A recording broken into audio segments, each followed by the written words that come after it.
हम अपने शौक पर हज़ारों रुपया खर्च करते हैं। काफ़ी हद तक फजूल खर्ची भी होती है। नया मोबाइल आ गया तो वो हमारे पास होना चाहिए, पुराना मोबाइल सस्ते में हम बेच देते हैं। नई गाड़ी आ गई, नई बाइक आ गई, वो हमारे पास होनी चाहिए। नई घड़ी आ गई, वो भी हमारे पास होनी चाहिए। ये हमारा ड्रेस पुराना हो गया, नया ड्रेस होना चाहिए। ये सब फजूल खर्ची नहीं है तो और क्या है। और जब पौधों के ऊपर बात आती है या हमारे ऐसे शौक की बात आती है जो अच्छी चीज़ है तो उसको हम फजूल खर्ची कहते हैं। नई गाड़ियाँ और दोस्तों के साथ जाके फजूल खर्ची करना, कभी फास्ट फूड खाना, कभी कुछ और कभी कुछ, ये सारी चीज़ें मेरे नज़दीक फजूल खर्ची के अलावा और कुछ नहीं है। सबसे बड़ी दिक्कत और टेंशन आज के ज़माने में मोबाइल फ़ोन है। मोबाइल फ़ोन ने फासलों को तो मिटा दिया लेकिन दूरियों को बढ़ा दिया। हमारे अपनों को बहुत करीब कर दिया लेकिन हकीकत में उतना ही दूर कर दिया। सॉरी अगर आपको मेरी बातें बुरी लग रही हैं, तो ये है असली बातें जो कि एक पॉजिटिव माइंड रखने वाला ही कह सकता है। तो चलिए फिर चलते हैं अपने टॉपिक की तरफ। अस्सलाम वालेकुम मेरे दोस्तों, सज्जनों और बेलियों, मैं हूँ इज़हार अहमद और वेलकम करता हूँ आपको किचन गार्डनिंग चैनल पर। और उम्मीद भी रखता हूँ कि आप सब लोग खैरियत से होंगे, फिटफाट होंगे, अच्छे से कामों में खूब अच्छे से बिजी होंगे। नवंबर की 14 तारीख और पतझड़ का मौसम। जैसे जैसे सर्दी बढ़ती जाएगी बहुत सारे पौधों के पत्ते भी झड़ते जाएंगे और सिर्फ टहनियाँ ही बाकी रहेंगी और कुछ पौधे तो मर ही जाएंगे। बहुत सारे लोगों की ख्वाहिश होती है कि वो मनी प्लांट को अपने घर में ग्रो करें। जिनको गार्डनिंग का शौक नहीं भी होता तो कम से कम उनके पास मनी प्लांट का पौधा एक ना एक ज़रूर मिलता है। या तो वो पानी के अंदर लगा होगा या फिर कमरे के अंदर मिट्टी के अंदर लगा कर रखा होता है, क्योंकि इसको लोग बहुत पसंद करते हैं। इसलिए बहुत सारे सवाल मुझे मनी प्लांट के बारे में ही पूछे जाते हैं। तो पतझड़ का मौसम शुरू हो रहा है और पतझड़ के मौसम में इसके पत्ते झड़ जाएंगे अगर ये ओपन एरिया में पड़ा हुआ है जहाँ पर डायरेक्ट ठंड और धुंध इनके ऊपर पड़ती हो। कोहरा पड़ने की वजह से इनके पत्ते पीले होते हैं और उसके बाद में झड़ जाते हैं और सिर्फ टहनियाँ ही बाकी बचती हैं, जिस तरह अभी आपको ये दिख रही हैं। अगर ये टहनियाँ पीली हो जाएं जिस तरह ये पीली हो रही हैं तो इसकी ग्रोथ दोबारा से नहीं हो पाएगी, बल्कि ये पूरी ब्रांच ही सूख जाएगी। इसके अंदर जितना भी पानी है वो आहिस्ता आहिस्ता ड्राई होने लगता है। इसलिए मनी प्लांट को अगर आप बचाना चाहते हैं तो उसकी प्रूनिंग कर दिया करें सर्दी के दिनों में। मतलब एक्स्ट्रा जितनी भी ब्रांचेज हों, लंबी लंबी सी टहनियाँ हों, उसको काट दिया करें और छोटा सा पौधा बन जाएगा। जिस तरह ये आपको दिख रहा है, ब्रांचेस आगे से काटते रहेंगे तो वो प्लांट बुशी बनता रहेगा और उसके पत्ते भी नए ग्रोथ करते रहेंगे और ब्रांचेस भी उसकी पीली नहीं पड़ेंगी। सर्दी के दिनों में प्रूनिंग इसलिए मैं कह रहा हूँ क्योंकि ज़्यादा लंबी लंबी ब्रांचेस होंगी तो उसको पॉली हाउस के अंदर रखना मुश्किल होगा या ऐसे एरिया में जहाँ पर हीट हो। जिस तरह ये मेरा पौधा है, इसको मैं पॉली हाउस के अंदर रख ही नहीं पाऊंगा क्योंकि ये काफ़ी टॉल है, काफ़ी लंबी लंबी लेंथी इसकी ब्रांचेस है, तो इसको मैं पॉली हाउस के अंदर कैसे रख पाऊंगा। इसलिए मैं कह रहा हूँ सर्दी के दिनों में इसको काट देना चाहिए। लेकिन मैं इसको नहीं काटूंगा, इसको इसी तरह पड़ा रहने दूंगा क्योंकि मेरे पास काफ़ी सारे मनी प्लांट के पौधे अभी ग्रोथ कर रहे हैं, वो भी पॉली हाउस के अंदर अच्छे तरीके से। तो अगर आपके पास भी पॉली हाउस है या आप छोटा सा पॉली हाउस बना लीजिए कोई टेक्निक यूज़ करते हुए, क्योंकि ओवरव्यू के अंदर मैंने बताया था किस तरह आप किन किन चीज़ों का आप पॉली हाउस बना सकते हैं। पिंजरे की मिसाल आपको दी थी, केज को भी आप जो लकड़ी का पिंजरा होता है उसको भी आप पॉली हाउस की शक्ल दे सकते हैं। एनीवे सर्दी के दिन तो शुरू हो चुके हैं और बहुत सारे पौधों के पत्ते भी जड़ रहे हैं, जिस तरह के बटरफ्लाई पी के मेरे पास 3 पौधे थे और एक को मैंने अभी नहीं काटा है, इसके पत्ते आप देख रहे हैं, और 2 बेलें मैंने काट ही डाली। और ये देखिए कितने सारे ही मटर मैंने उतार लिए। ये खाने वाले मटर नहीं हैं, इसके अंदर बीज बनते हैं जो काले काले से बीज रहेंगे और उनको हम दोबारा से उगा भी सकेंगे। अभी इनको मैंने ड्राई करने के लिए यहाँ पर रख दिया है और ये करीब आधा किलो तो होंगे ही। जब ये ड्राई हो जाएंगे इसके अंदर से हम सीड्स को निकालेंगे और दोबारा से उगा सकेंगे, क्योंकि मैं चाहता हूँ पौधों के ऊपर ज़्यादा बोझ ना डले। 8 से 9 महीने वो अच्छी ग्रोथ देते रहते हैं हमें, और जैसे ही सर्दी के दिन आते हैं तो ये उनका रेस्ट करने का पीरियड होता है।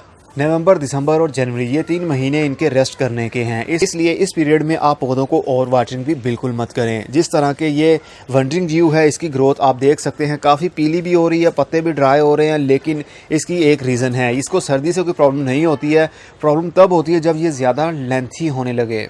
अगर इसकी ब्रांचेस ज़्यादा लंबी ना हों तो ये देखिए कितनी खूबसूरत लगती हैं ये। इवन के ये भी तो उसी टेरेस के ऊपर पड़ी हुई है जहाँ पर वो हैंगिंग पॉट। जब बहुत ज़्यादा ब्रांचेस लंबी होने लगती हैं तो उनके पत्ते आहिस्ता आहिस्ता पीले पड़ने लगते हैं। नए पत्ते आते हैं वो अच्छे ग्रोथ करते हैं, लेकिन पीछे से जो ब्रांच के ऊपर पत्ते होते हैं वो आहिस्ता आहिस्ता पीले होकर गिर जाते हैं। तो वंडरिंग जीव की बेल को ज़्यादा टॉल लेंथी नहीं होने देना।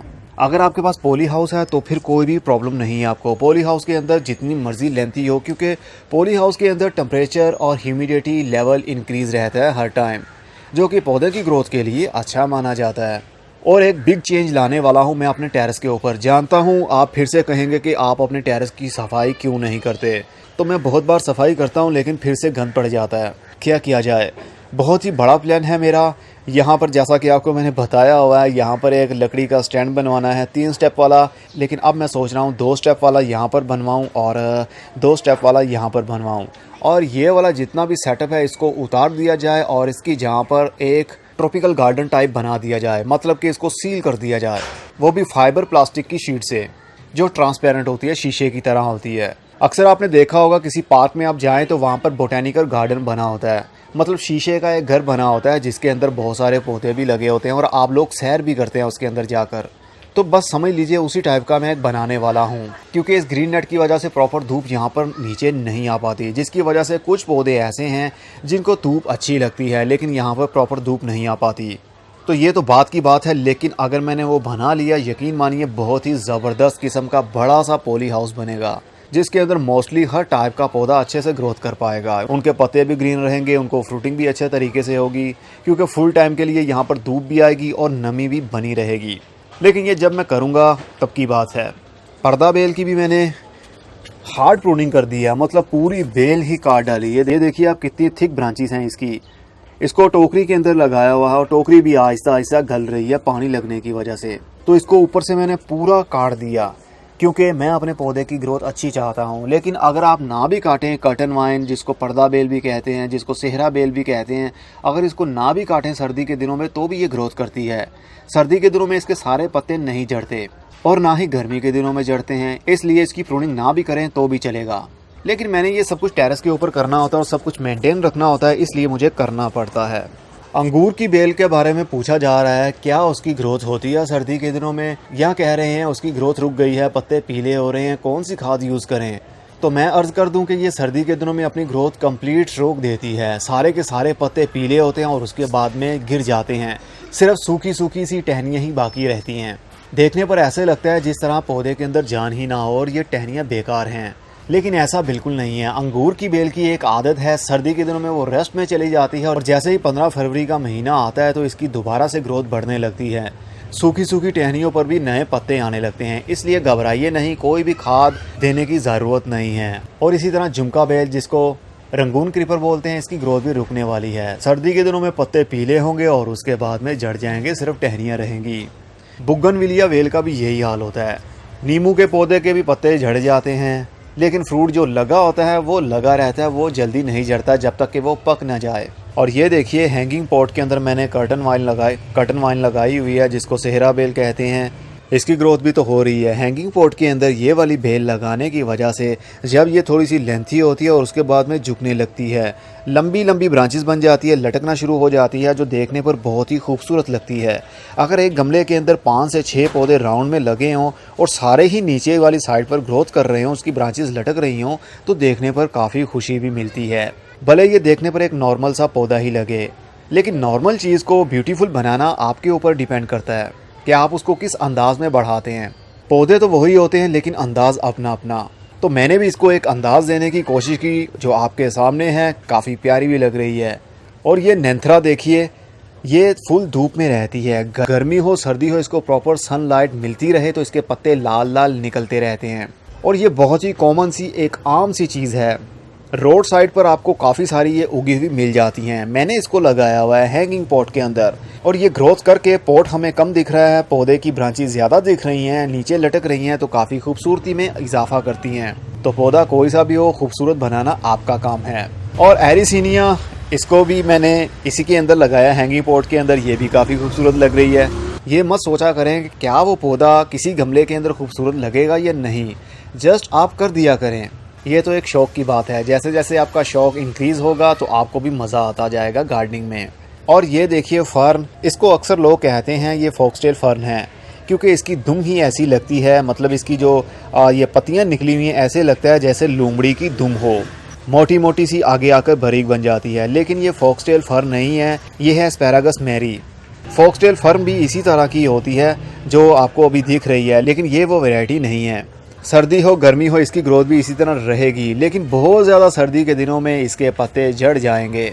अगर ये ओपन एरिया में पड़ी होगी जहाँ पर डायरेक्ट इसके ऊपर ओस या धुंध पड़ती होगी। गर्मी के दिन इसको अच्छे लगते हैं, सूरज की धूप भी अच्छी लगती है, लेकिन फुल डे की धूप नहीं, बल्कि ये शेडी एरिया में अच्छे से ग्रोथ करता है।